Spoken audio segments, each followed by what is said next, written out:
Who's present today? Who are you today? And that's the question, right? The identity. Who are you today? Are you a student? Are you a warrior? Are you a mother? Who are you today?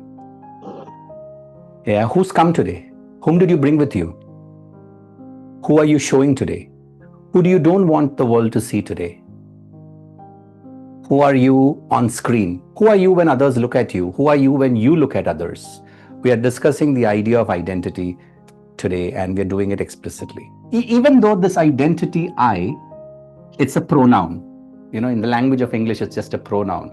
But look at the enmeshments, look at the confusions, look at the different matrix and matrices that you carry with it. Look at the different complications you carry with it. You feel, I'm a teacher, but I need to be strict on someone, or I'm a teacher and I can allow the violation. So the idea of identity, even though we say is a role, there are behaviors underneath that जो किसी को दिखता नहीं है. There are values underneath that which you think is valuable. There are beliefs underneath that which are the rules and the regulations of your world, which doesn't allow everyone to be fully them or you. So why did I choose this as a topic today? Identity as a burden? Because this is at the center of all the work we do, ever we do in psychotherapy. Whether it is trauma, whether it is grief, whether it is shadow, whether it is shame, whether it is guilt, whether it is fear, whether it is low self-esteem, whether it's fear of facing the audience, whether it is conflict in a marriage, whether it is anger, whether it is procrastination, you name the behavior, it all comes from the burden of an identity. It comes from a defense of a value. It comes from protecting a belief. It comes from holding on to a relationship in an evolving or a changing context. So all the subjects we learn is to understand identity. So if you are in a relationship and whatever you're going through in that relationship, the question to ask is, who are you there? Are you the mother there? Have you projected the absence of your father there? I'm being very Freudian over here for a change. Or maybe it can be, well, I'm this angry person, or I'm this hungry person, or I'm this greedy person. Who are you? If I change one plank of a ship, is it still the same ship? If I change all the planks and everything of this ship and I build a whole new ship, where is the old ship? So what was the ship that you called as the ship? Was it a collection of all these planks? So what are these planks that put together made the ship? Values, roles, beliefs, idea of capabilities, idea of possibilities. And the ship that you are sailing, was it built when you were 10-year-old or was it built when you were 30 years old?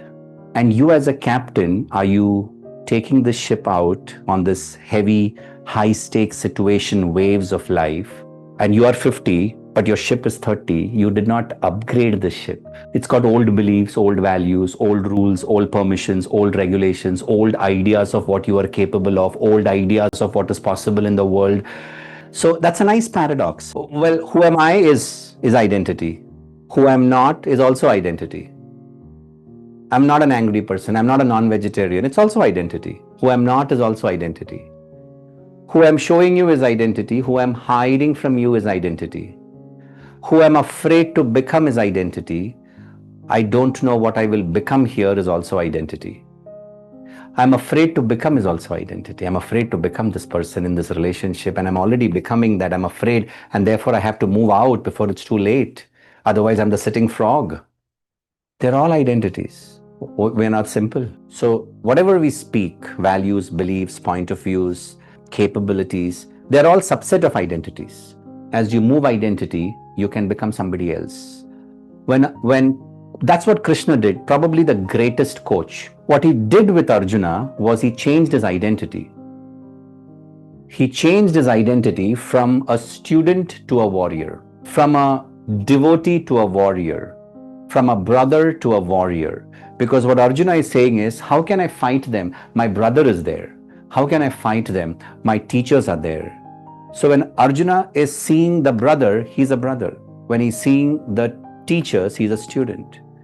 And what Krishna is doing is bringing back the identity of the warrior. The skill is already there. But if you're going to pick up the weapon under the identity of the brother, your skill vanishes. So the new behavior of using that skill is already there. All we are doing is shifting the identity. So who are you when the children leave? Who are you after 30 years of job and retirement? Who are you when the boyfriend leaves? Who are you at the end of life? If I keep this over here, maybe a man will enter this room, take this pen, open it, write with this, keep it and go. And if this is an empty room, after the man goes, a dog comes in, the dog will take it and start chewing this. For the man, this is a pen. For the dog, this is a chew toy. But I'm wondering, when the man leaves the room, when the dog leaves the room, what is left? Who are you when the curtains are down? Who are you backstage? Who's on camera right now? The fearful person who's afraid because this role is getting over. The role of the mother is over, wife is over, daughter is over, son is over. And when all roles die, the captain of the ship continues. You keep changing the ships, the captain still continues.